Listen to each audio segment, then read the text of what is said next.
Muy buenas tardes. Muchísimas gracias a todas las personas que se están conectando a una nueva charla del Programa Integral para el Controlador Profesional de Plagas, organizado por Halcón Guatemala, Halcón El Salvador y CICESA en Honduras. Para las personas que se conectan por primera vez, les contamos que esta charla está siendo retransmitida en nuestras respectivas páginas de Facebook. Aquí les dejamos la dirección de cada una de ellas por si quieren seguirnos y también les compartimos una dirección de correo electrónico en donde podrán ponerse en contacto con nosotros para recibir el enlace de YouTube de las charlas que hemos dado con anterioridad. Hoy vamos a continuar con los pasos para el manejo integrado de plagas y nos vamos a centrar en las técnicas de manejo, mecánicas y químicas. La charla va a tener una duración aproximada de 1 hora y vamos a dejar los últimos 10 minutos para la resolución de las preguntas que ustedes vayan escribiendo en el chat. Mi nombre es Mariana Conde. Yo voy a estar conectada durante toda la presentación para leerle a nuestro capacitador de hoy las preguntas que ustedes vayan escribiendo en el chat. Quienes se conectaron la semana pasada ya le conocen, pero quienes no pudieron hacerlo, les presento al ingeniero Mirko Baraga, es director técnico y propietario de Cleaning Control de Plagas Argentina y director de Fénix Latinoamérica, que es la Asociación Latinoamericana de Profesionales en el Manejo de Plagas. Ingeniero Baraga, le agradecemos mucho su apoyo. Muchísimas gracias por enriquecer nuestro programa con su experiencia y conocimientos. Estamos seguros de que todo lo que hoy nos comparta va a ser de gran valor para todos nuestros participantes de hoy, a quienes aprovecho para saludar de parte del Grupo Halcón. Esperamos que se encuentren bien de salud y simplemente decirles que si estas charlas les están gustando o les parecen interesantes, por favor, déjennoslo saber con sus comentarios y likes en nuestras redes sociales. No les quito más su tiempo, voy a dejar ahora los permisos al ingeniero Mirko Baraga para que empiece su presentación. Esperamos que les guste. Bienvenidos. No. Buen día, ¿cómo están? Buenos días, ingeniero. Bien. Ahora le asigno los permisos. Bueno.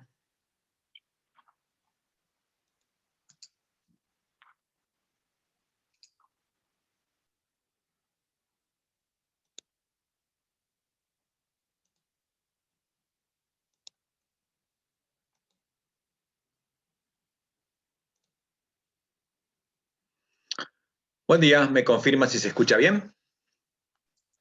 Escucha bien, ingeniero. Perfecto, muy bien. Para seguir con esta parte de lo que es el manejo integrado de plagas, el segundo punto sería, entre la identificación, la inspección, sería ver qué método vamos a usar, qué técnica de manejo vamos a usar para hacer eficiente nuestro trabajo. Siempre la primera aproximación debe ser mecánica. Hay que relegar la actuación química hacia el final de las tareas, cuando las aproximaciones mecánicas no fueron suficientes o no alcanzan o no son eficientes, se puede aplicar el sistema químico, pero siempre hay que empezar con la parte mecánica. En la inclusión, los procedimientos no químicos en el programa de control de plagas es de avanzada, es decir, no solucionamos ningún problema matando la plaga con un plaguicida sin no haber realizado trabajos mecánicos para que no vuelva a ingresar, no vuelva a reproducirse y nos vuelva a causar daño. Por eso el monitoreo con elementos mecánicos de captura nos va a permitir conocer qué tipo de población tengo. Sabiendo qué tipo de población tengo, puedo actuar. Dentro de esos tipos de manejo con equipos mecánicos, no químicos, tenemos el control con variación de la temperatura. Ustedes saben que todo organismo vivo tiene una temperatura óptima de desarrollo y cambiándosela, complicándole la vida, podemos obtener o una reducción de una población o la muerte. Temperaturas, por ejemplo, que superan los 55 grados durante media hora, matan todos los estadios, es decir, hablando huevo, larva, pupo y adulto. Entonces es muy importante tener conocimiento que se puede llegar a usar. ¿Cuándo se puede usar la temperatura como herramienta? Cuando el producto no es un producto orgánico. Porque si yo a un maní o a un chocolate o a lo que fuera de origen orgánico lo caliento, puedo desnaturalizarlo, puedo oxidarlo, puedo cambiarle su calidad organoléptica. La que no cambiaría es con temperatura para abajo, pero los tiempos que nos hacen falta y los equipos son bastante más complicados. Es decir, nos harían falta 19 grados bajo cero durante 7 días para que la cristalización de los espacios intercelulares mate a los 4 estadios de plagas que supuestamente tenemos. El segundo punto es con aspiradora, es decir, directamente retiro del lugar al individuo en cuestión. Tengo que encontrarlo, pero una vez que lo hago, la aspiradora funciona muy bien. ¿Por qué? Porque si lo hiciera con un insecticida, mataría el insecto, pero quedaría el insecto. En cambio, con la aspiradora lo estoy directamente retirando. ¿Dónde se puede usar? En pocos espacios, chicos, grietas, hendiduras, que hacen que una aspiradora con buena succión funcione bien. Para este caso, recomiendo aspiradoras de mucha potencia, preferentemente motores trifásicos, y con tubos regulables. Pueden tener una aspiración hasta de 50 centímetros desde el punto de la boquilla. El otro punto es el control con trampas de feromonas. Ustedes saben que todos los insectos se manejan por feromonas, por hormonas. En este caso, al que se trata de engañar es a ese macho que en estado reproductivo, en edad adulta, que está en busca de pareja y es engañado con un equipo donde se simula el atractivo que despide la hembra y termina cayendo en la trampa. La trampa de pegamento pueden ser dos. Una trampa de pegamento normal, donde el insecto o el roedor no detecta que es una trampa mecánica, lo pisa y queda pegado, o trampas que tienen un atrayente, como pueden ser feromonas para algún tipo de polilla, o como algún tipo de atractante para el caso de los roedores. Pero el pegamento funciona bastante bien y tiene la gran ventaja de que cuando cae el intruso yo lo puedo retirar. El control con trampas de luz ultravioleta y electrocutores está muy difundido, funciona muy bien, es un muy buen reductor y elemento de monitoreo para lo que son plagas, por el solo hecho de que no contamina, está trabajando a 24 horas y todo volador que es atraído por la luz tiene la opción, si tenemos un equipo cerca, dentro de los 60 metros cuadrados donde está colocado, tengo la posibilidad de que quede pegado en esa placa. La segunda ventaja es que nos permite identificar el insecto, sabiendo su ciclo de vida, sabemos en qué momento entró, si es un diurno o un nocturno, lo que nos va a permitir inferir en qué momento se pierde la hermeticidad o la exclusión de ese edificio, casa, planta. Los reguladores de crecimiento son una muy buena opción para cuando nosotros no llegamos a ver al punto medio de la plaga, que puede ser tanto una larva o un huevo, si estamos viendo los adultos. Al asperjar sectores con un regulador de crecimiento va a evitar que las próximas generaciones nazcan o que esas hembras fértiles eh, lleguen a oviponer o que lo que son ninfas lleguen en la edad reproductiva o los que son huevos directamente sean fértiles. El regulador de crecimiento es muy moderno, es muy eficaz, no tiene olores, no lleva solventes y tiene una vida útil sobre ciertos elementos donde se puede llegar a arrastrar una larva o pasar a un adulto que lo hacen viable. Y geles, hay geles que sí o sí son tóxicos, pero el elemento que tienen como tóxico es un elemento mecánico, como pueden ser la tierra de diatomeas eh, o el ácido bórico. El ácido bórico en este caso hace falta ingerirlo para que produzcan esa disrupción interna o la tierra de diatomeas lo que hace son microcristales, lastiman la cutícula de los insectos, y como no tienen la capacidad de generar cicatriz, terminan deshidratados. La variación de temperatura es muy usado en el país del norte, en Estados Unidos, funciona bastante bien, se lo usa para saturar ambientes con una carga térmica interesante. Tiene una ventaja de que no es tóxico, la desventaja es que hace falta tiempo, porque hay que llevar esa inercia térmica al total de los espacios, cosa que cuando las paredes son aislantes o están muy separadas no se llega, o se llega con mucho tiempo y con mucho costo energético.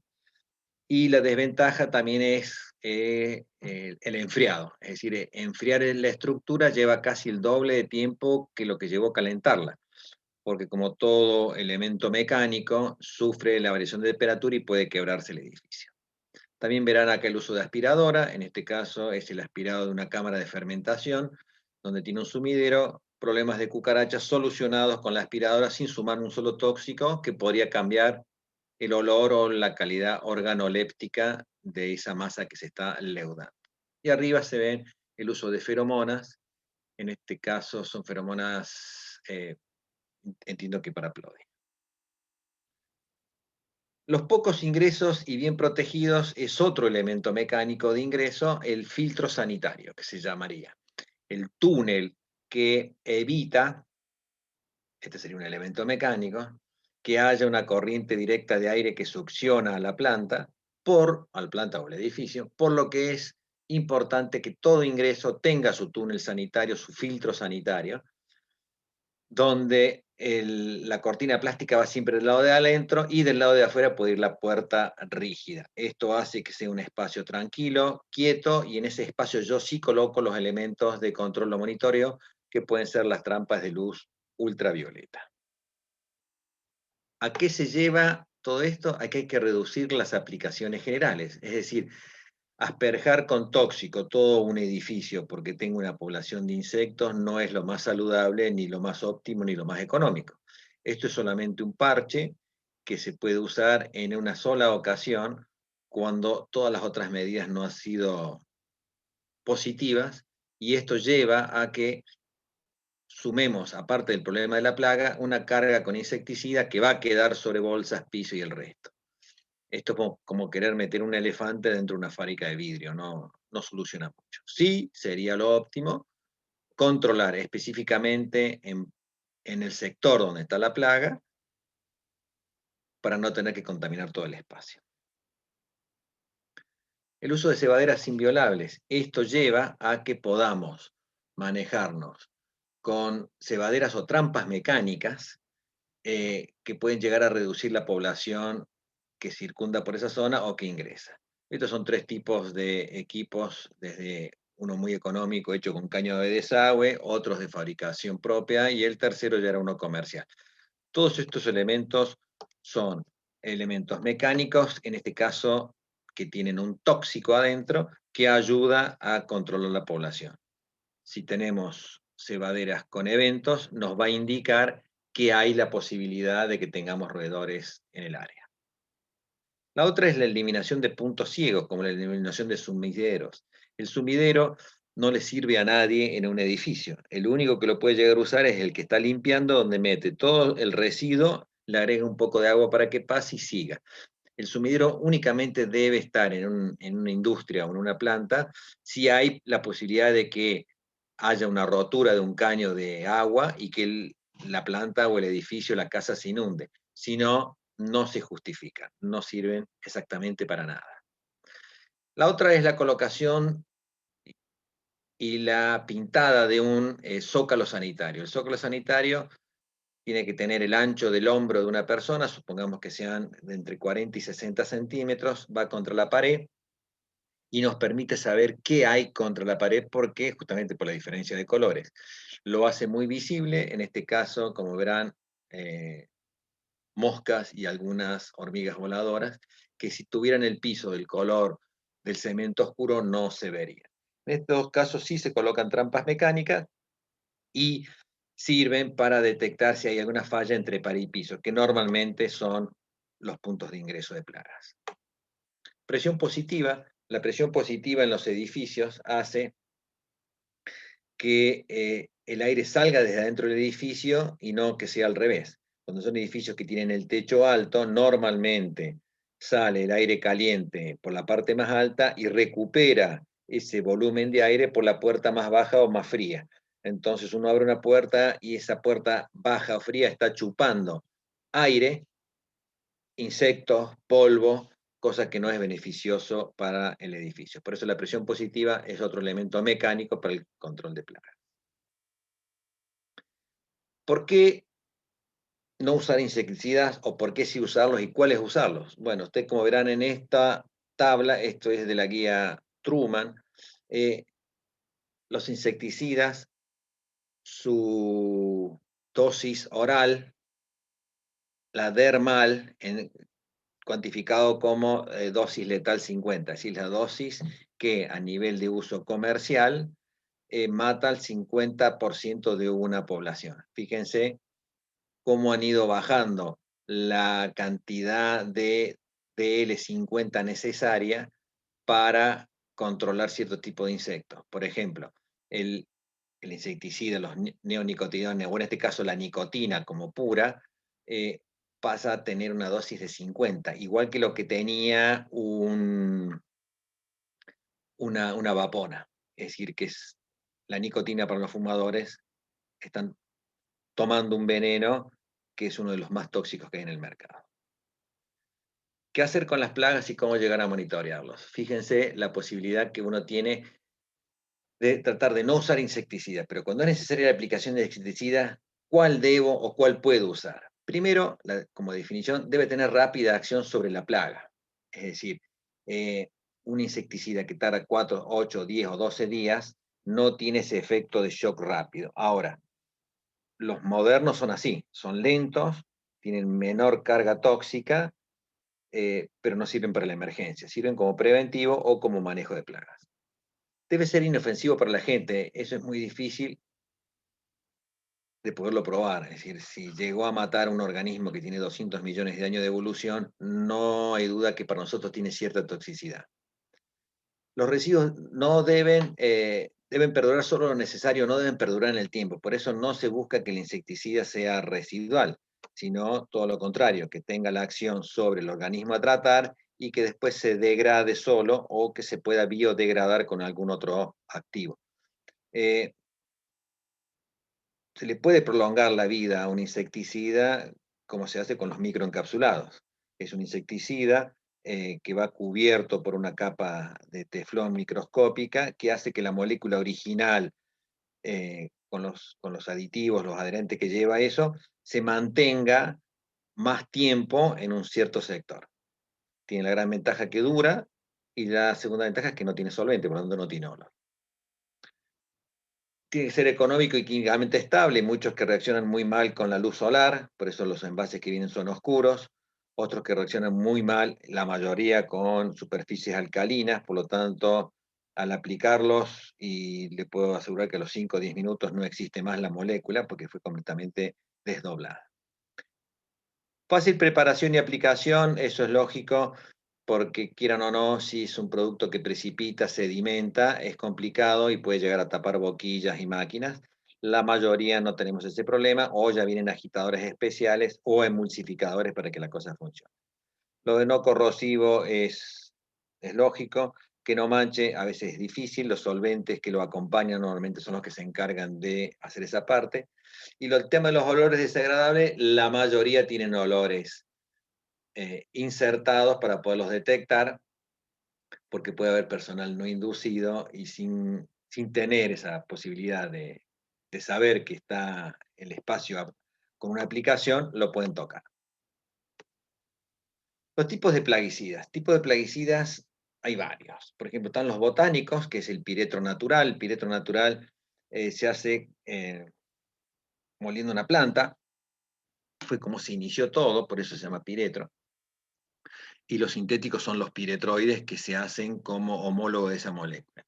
¿Cuál es la ventaja del piretro natural? justamente, que es natural, y hay ciertas empresas que piden solamente el uso de productos naturales, no sintéticos, pero es escaso y caro. En un momento se usó mucho. El piretroide emula esa molécula, tiene muchas ventajas, pero, como todo, se puede crear resistencia cuando hay una aplicación intensiva, fuera de dosis y por tiempo prolongado.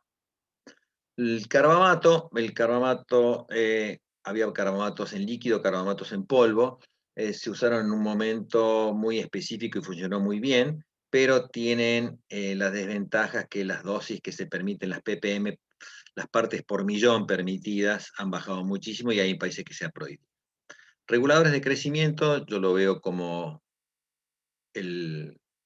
parte del nuevo futuro, están muy usados, y si uno llega a tener problemas de ciertas plagas cuyo ciclo biológico nos da como que coloquemos un regulador de crecimiento, y en este caso, y que se pueda usar, funcionan bastante bien. Fumigantes, los fumigantes son gases totales, el fumigante mata por concentración de un cierto tipo de gas. Eso requiere de 2 factores o de 3, requiere que tengamos las partes por millón necesarias, a la temperatura adecuada, una cierta cantidad de tiempo, para que llegue a controlar o matar al organismo más resistente, que sería el huevo. El huevo, quieran o no, de todas las plagas, tiene un cierto intercambio gaseoso, por eso hace falta cierta cantidad de tiempo colocada dentro de esta cámara donde supuestamente están los gases, que no se llama más fumigante, sino que se llamaría en este momento, de acuerdo a los nuevos estándares, tratamientos en espacios controlados, con atmósfera controlada. Los inorgánicos, les conté recién, los boratos pueden funcionar, funcionan bien, lentos, pero hay en ciertos lugares que están permitidos, no en la industria alimenticia porque son polvos, pero funcionan muy bien.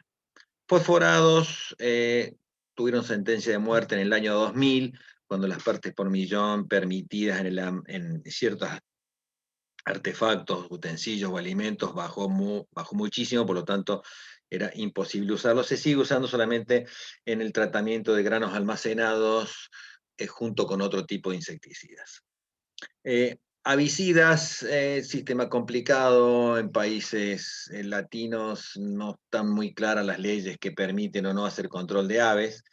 En nuestro país es complicado, no está clara la legislación, por lo tanto meterse con una herbicida no es del todo recomendable. Y los rodenticidas, que normalmente la mayoría son anticoagulantes, es decir, inhiben la síntesis de protrombina, por lo tanto, esa sangre de ese individuo, después de haber ingerido la dosis necesaria, esa sangre no coagula y nosotros en el andar diario tenemos pérdidas de sangre, ya sea internas y mínimas en lo que se habla de encías y otros esfínteres, y ahí produce la muerte del individuo.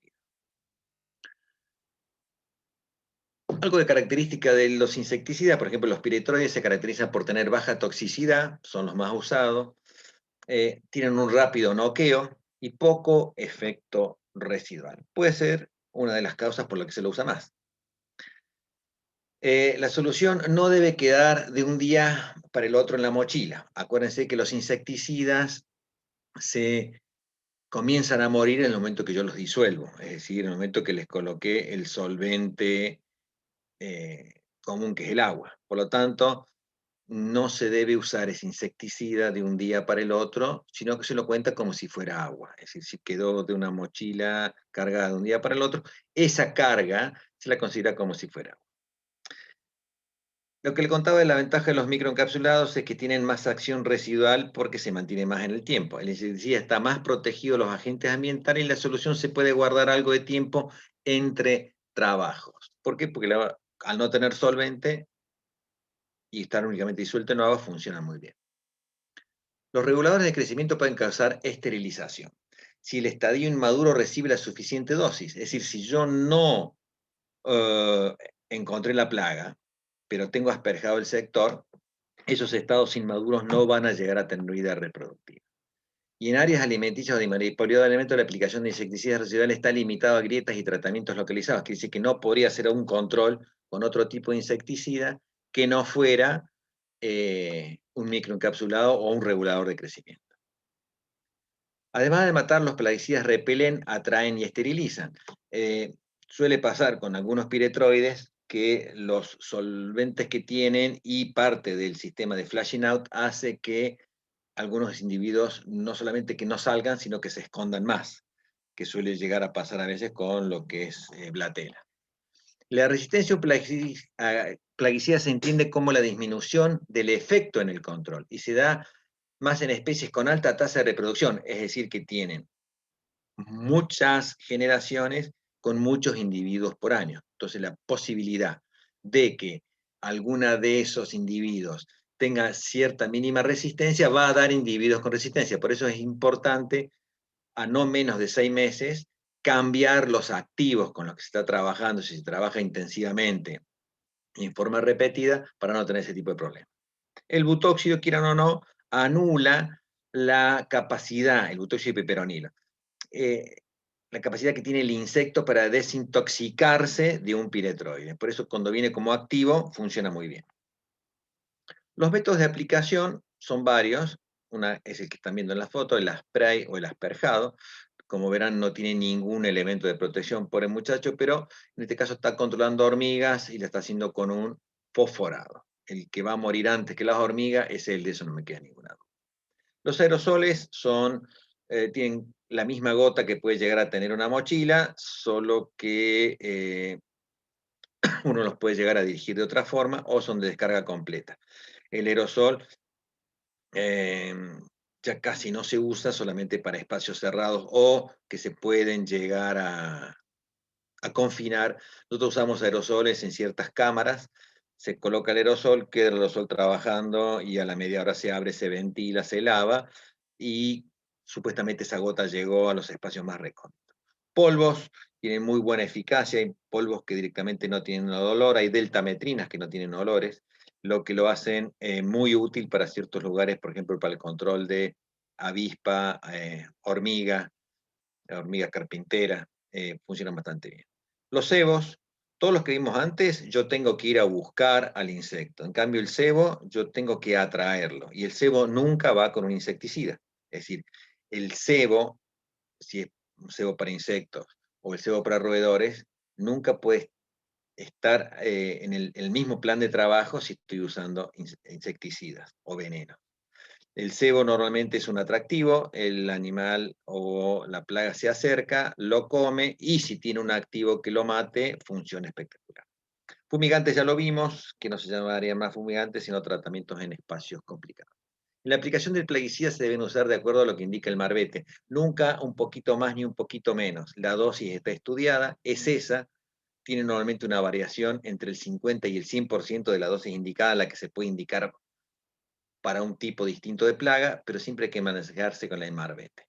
Las dosis menores o mayores van a crear en algún momento o un problema o una resistencia. Y el método de aplicación debe ser el recomendado por el laboratorio, porque justamente ha estudiado la forma más óptima de aplicación y la cantidad. La aplicación de plaguicidas en plantas de alimentos debe ser manejada de acuerdo a varios criterios. Uno de ellos es la lista de productos aprobados por ese organismo para que yo los pueda llegar a usar o no. Es decir, no todos los productos se pueden usar en una industria de alimentos por el solo hecho de que los compradores tienen restricciones a cuáles son los activos que se pueden aplicar para controlar plagas. Los tipos de insecticidas pueden ser residuales o no residuales, normalmente son no residuales, y el tipo de aplicación general localizada a grietas y hendiduras, yo diría que únicamente es la última, grietas y hendiduras, no hay otra posibilidad.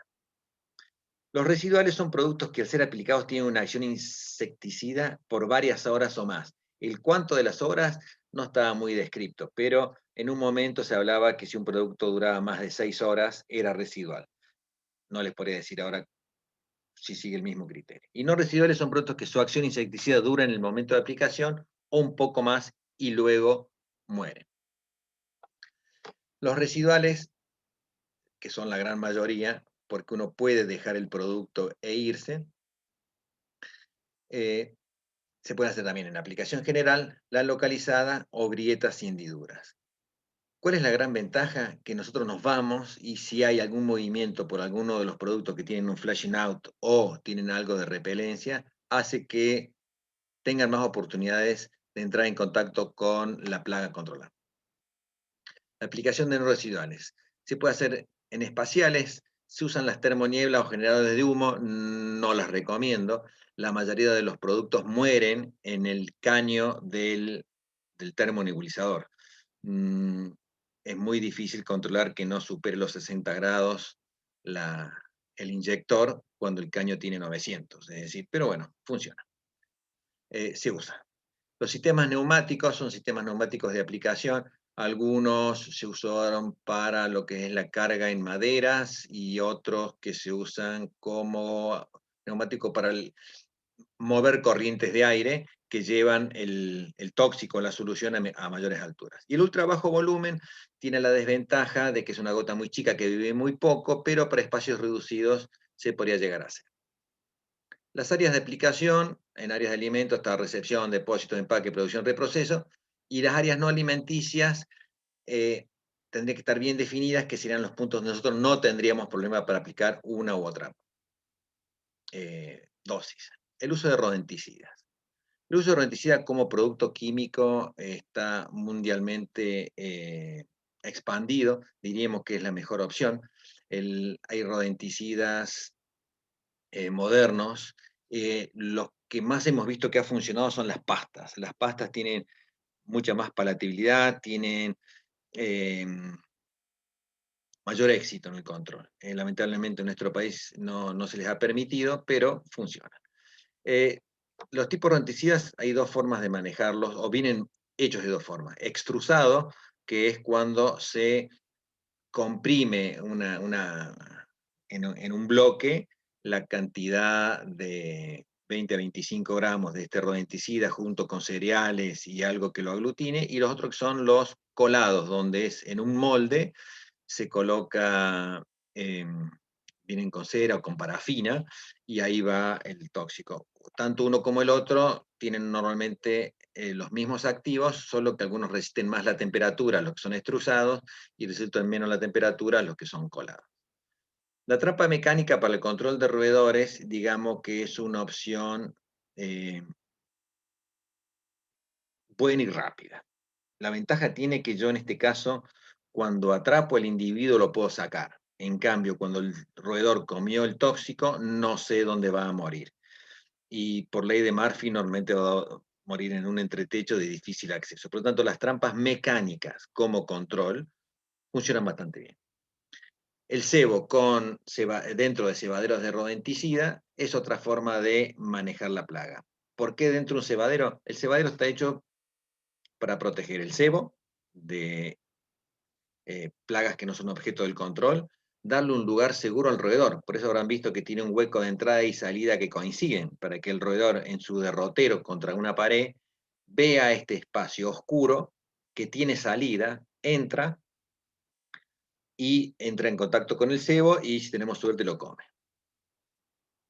El cebo tiene que estar primero dentro de un cebadero, tiene que estar fijo al piso, solo se pueden usar bloques. ¿Por qué? Porque justamente el cebadero está hecho para que los cebos no puedan ser llevados a otro lugar, es decir, que no queden sueltos. Por eso habrán visto que tienen un alambre o una guía para que quede sujeto ahí el cebo en bloque.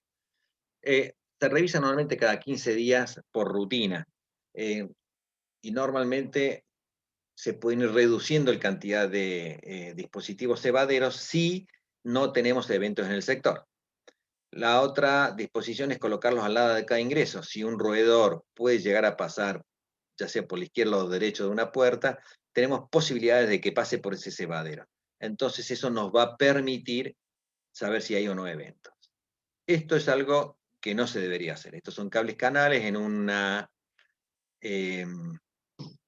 molienda donde se muele trigo.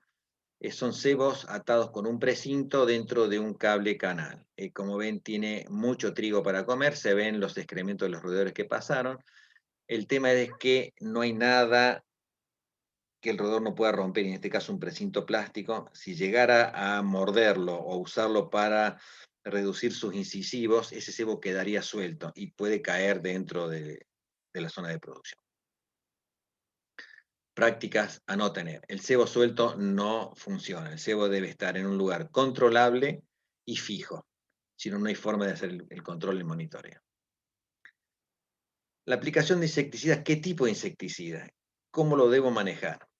El tipo de plaguicida es lo primero que tengo que ver. El nombre común, normalmente nos manejamos por nombre científico, es mucho más fácil. El método de aplicación, que puede ser por asperjado, por pintado, por rociado, por termonebulizado. Si es residual o no, es otro punto a tomar. El área de alimentos, ya sea gritas o hendiduras, son los únicos puntos permitidos dentro de la industria. ¿Por qué? Porque si queda insecticida sobre el piso o una senda peatonal, puede ser arrastrado a áreas alimenticias. El tipo de plaga que se controla.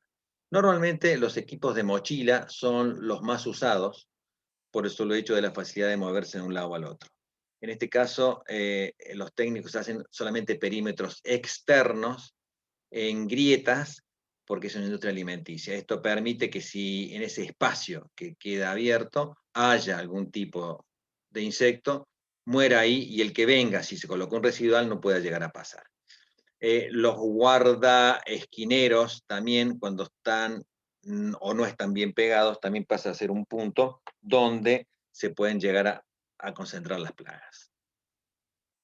Sumideros. El sumidero es un punto crítico. En este momento, para los clientes que trabajo, los están reduciendo a casi cero, porque se ha demostrado que no sirven para nada, al contrario, son fábricas de plagas. Procedimiento general, punto que trata de evitarse por el solo hecho de la contaminación. Como verán, excrementos de mosca. Esto está indicando que tenemos un problema grave de moscas. El manejo en tarimas. Las tarimas se deben sanitizar antes de ingresar. No se le puede colocar ningún insecticida que tenga un solvente con mucho olor, porque quieran o no, esa tarima es de madera, es ávida de humedad y todo lo que le colocamos lo va a absorber. Por lo tanto, en este caso se aconseja colocar un insecticida sin solvente en una solución diluida como marca el Marbete y no sobreaplicar, porque recuerden que esa humedad se va a transmitir en la caja. El fumígeno son potes que se usaron en su momento, yo no sé si todavía se siguen usando, acá hubo muy buena percepción con uno que tenía clorpirifosis, se usó mucho para la guerra de la teratoma infestan. El pote fumígeno libera una carga que ocupa casi 200 metros cúbicos, tiene muy buen alcance, porque al ser caliente ocupa los primeros, los puntos más altos, luego al enfriarse va ocupando el resto, y controla todo tipo de plagas. Son tratamientos invasivos que ya casi no se usan. El manejo de plagas en silos, en este caso se están colocando pastillas de fosfuro de aluminio, bajándolas al nivel medio del silo para hacer el control en un silo vacío. Ventaja, en 3 días supuestamente controla todos los estadios, pero como no penetra o penetra muy poco por la harina, si el silo está sucio no va a tener ningún resultado, como se ve acá. Control de descarga y contenedores. El manejo de plagas o el control de plagas y el método a usar en un contenedor debe ser estudiado. En este caso es licor de cacao ante la posibilidad de que haya presencia de plodia, se fumiga, en este caso se lo hace con gas controlado como es fosfuro de aluminio a 800 partes por millón y como verán abajo está una caja donde se han colocado insectos para ver la efectividad del tratamiento. Si se colocaron con una rejilla para que el gas pueda pasar, una rejilla permeable, y con eso podemos graficar al cliente de que este producto, si tenía plagas, ya no las tiene más. Lo que sí pueden llegar a estar o no en la mezcla. La aplicación de plaguicida es un servicio muy valorado por nuestros clientes, pero nunca debe ser el sustituto y una adecuada inspección y evaluación es lo más importante. ¿Cómo explicarles que el uso del plaguicida es lo último que se debe usar dentro de la industria? En este caso, Nunca, nunca el uso del plaguicida debe suplantar un cerramiento, una exclusión o una muy buena inspección. Bueno, vamos a hablar del manejo de roedores mediante cerramiento y exclusión. Como saben, si está adentro es porque pudo pasar, y si pudo pasar es porque existen los orificios que le permitieron o los espacios que le permitieron ingresar. Esto lo comentó Bobby Corrigan en su momento: nos contratan para ser observadores biológicos y no meros controladores de dispositivos instalados. Es decir, no sé cuántos de ustedes se pasarán días de su semana controlando dispositivos cuando el 90% no hay eventos y solamente se tratan espacios complicados en el 10% de las oportunidades. Quiere decir, tenemos que tener esa capacidad de observar la plaga para darnos cuenta que podemos hacer mucho más pasando un muy buen dato.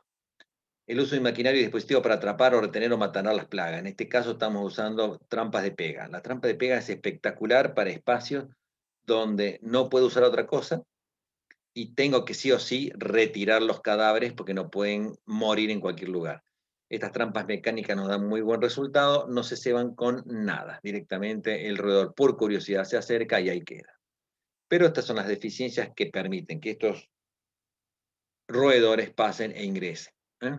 El 80% de los roedores son predecibles en su desplazamiento, pero el 20% no. Y ese es el roedor que nos va a dar complicaciones. Para este 20% necesitamos mucha tecnología adicional, como cámaras de movimiento, como equipos eh, de vigilancia que se activen cuando pasa algo, equipos acústicos. Es decir, hay que encontrar a ese 20% de los roedores que son los que se nos escapan.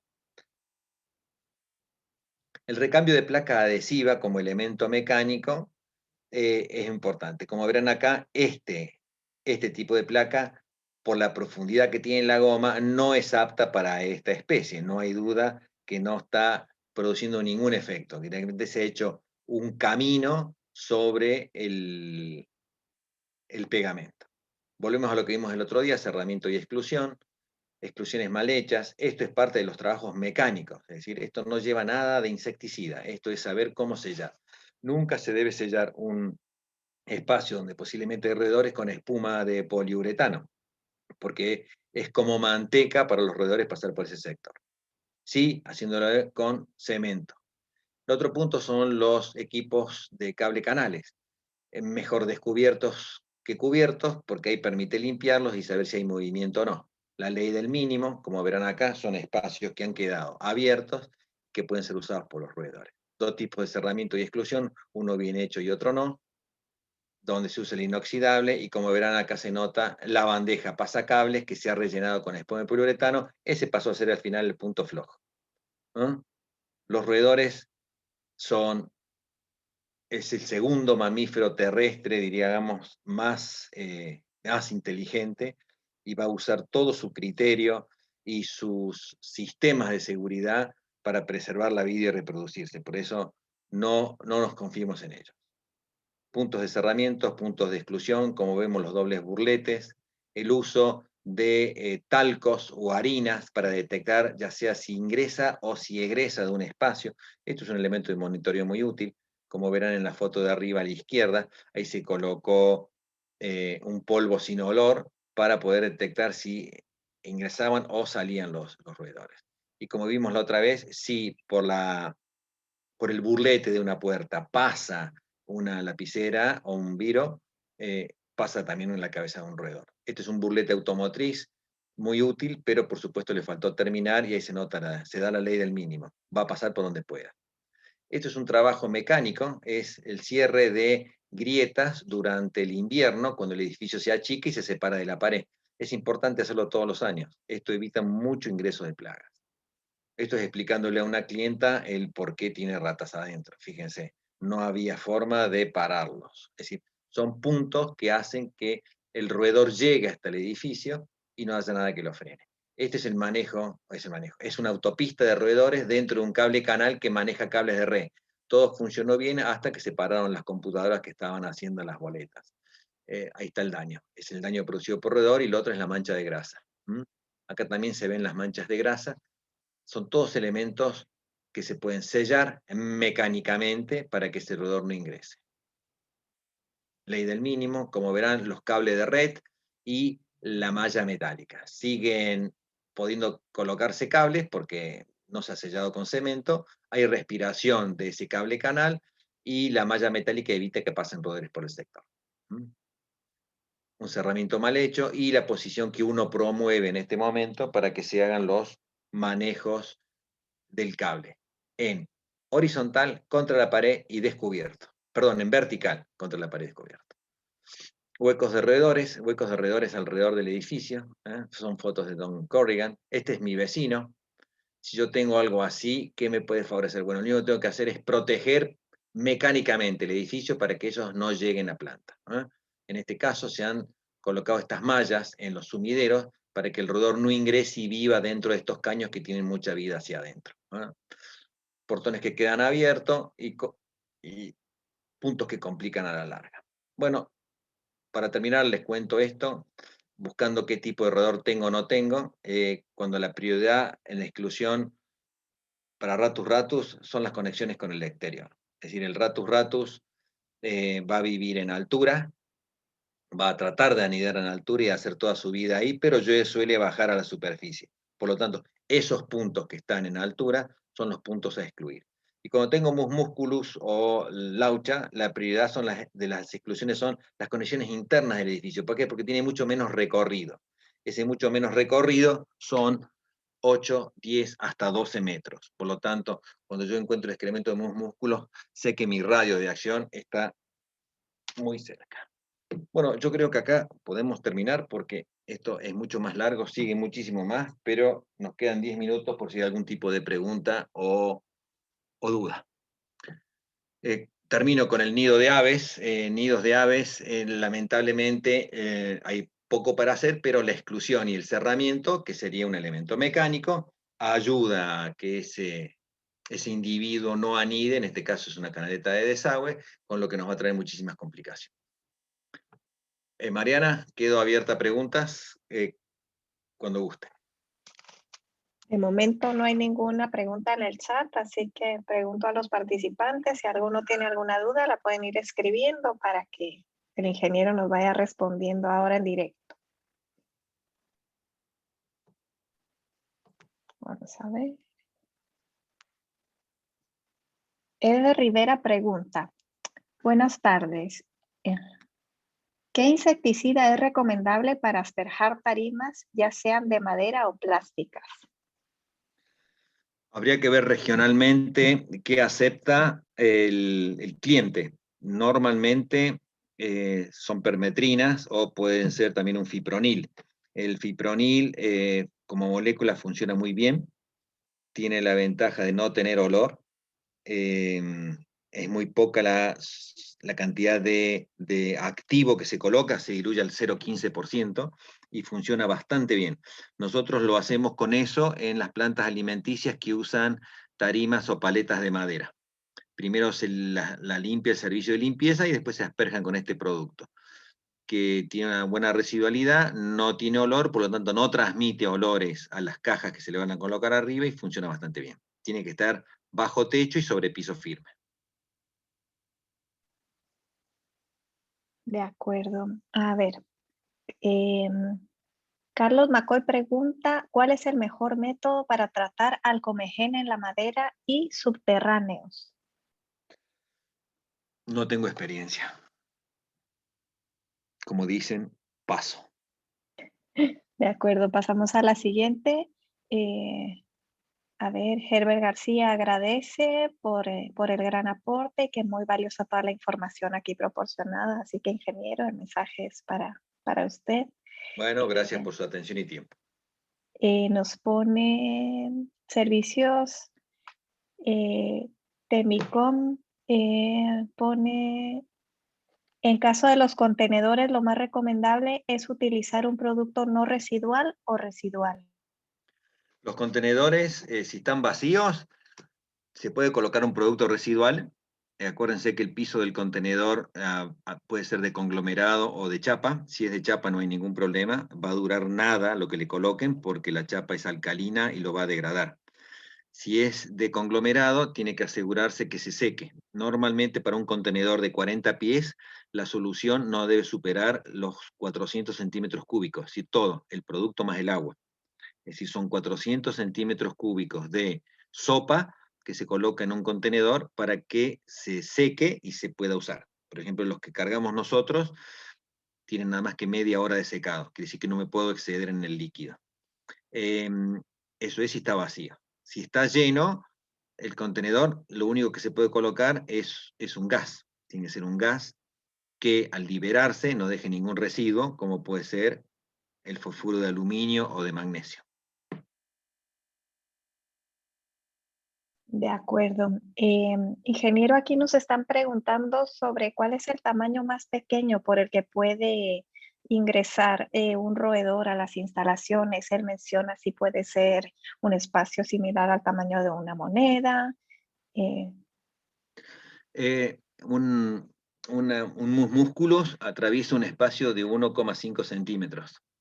Una vez que pasó la cabeza, pasa el resto del cuerpo. Y para un ratus ratus, 2,5 centímetros. Es decir, háganse el diámetro con el dedo más chiquito de la mano y el dedo pulgar. Esos son los dos espacios a excluir. Normalmente uno excluye hasta el más chico. Por eso una malla que tenga 1 centímetro por 1 centímetro de cara, una malla metálica, funcionaría. Porque si es 1 centímetro, la hipotenusa debe ser de 1,32. Es decir, no da el diámetro para que pase un roedor. Entonces, espacios de 1 centímetro por 1 centímetro sería lo máximo permitido. de Es acuerdo. mucho, Aquí ¿eh? Es mucho para cerrar. Sí.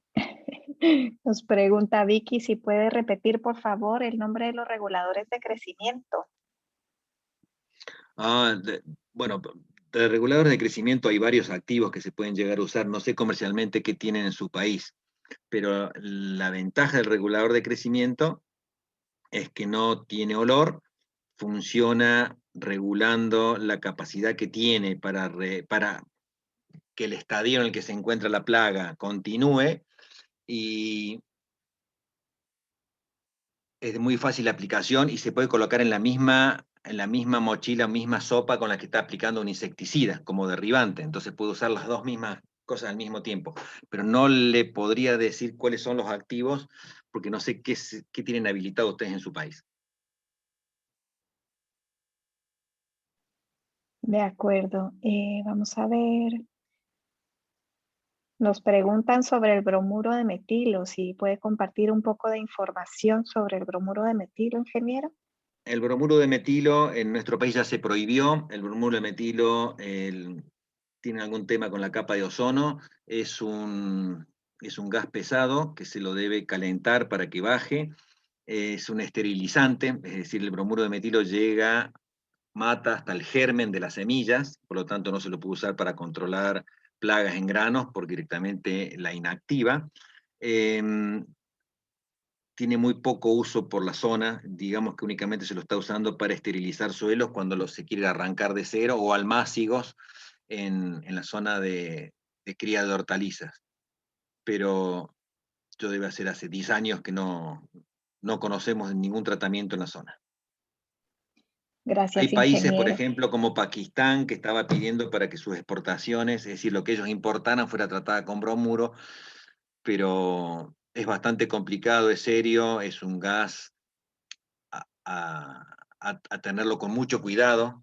Es un gas que no perdona. Gracias, ingeniero. Nos preguntan sobre qué se recomienda para utilizar para tratar palomilla en semillas secas.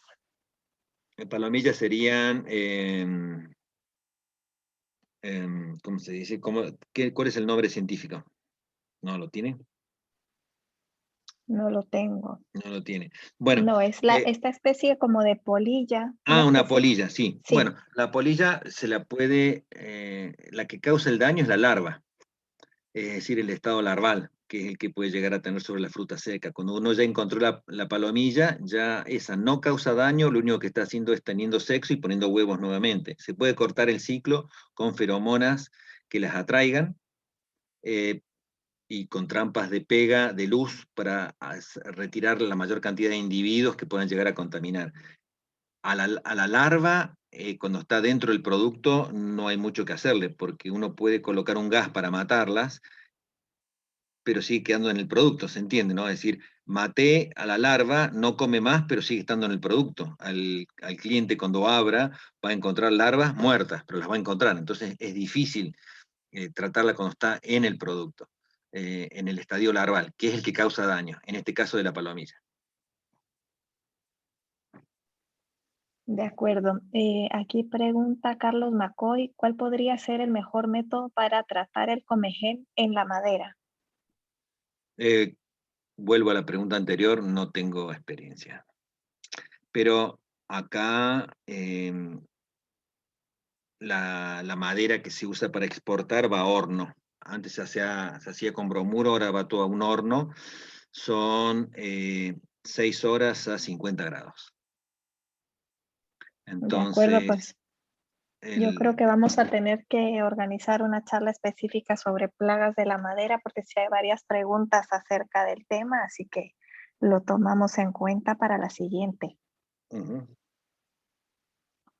Bueno, ingeniero, pues yo creo que esas son todas las preguntas, o por lo menos las más importantes, las más repetitivas. Agradecemos esta charla que nos ha dado tan ilustrativa, como siempre compartiéndonos sus experiencias y información muy importante para todos nuestros participantes. Así que no me queda más que agradecerle y nos vemos en la próxima. Bueno, un gusto, gracias por la atención y lo que les haga falta a disposición. Gracias, ingeniero. Que pase muy buen día y saludos a todos los participantes y estén pendientes que les vamos a mandar el día lunes el enlace para la siguiente, que es sobre monitoreo y seguimiento. La va a impartir el ingeniero Guillermo Tarelli y va a ser el jueves a las 4.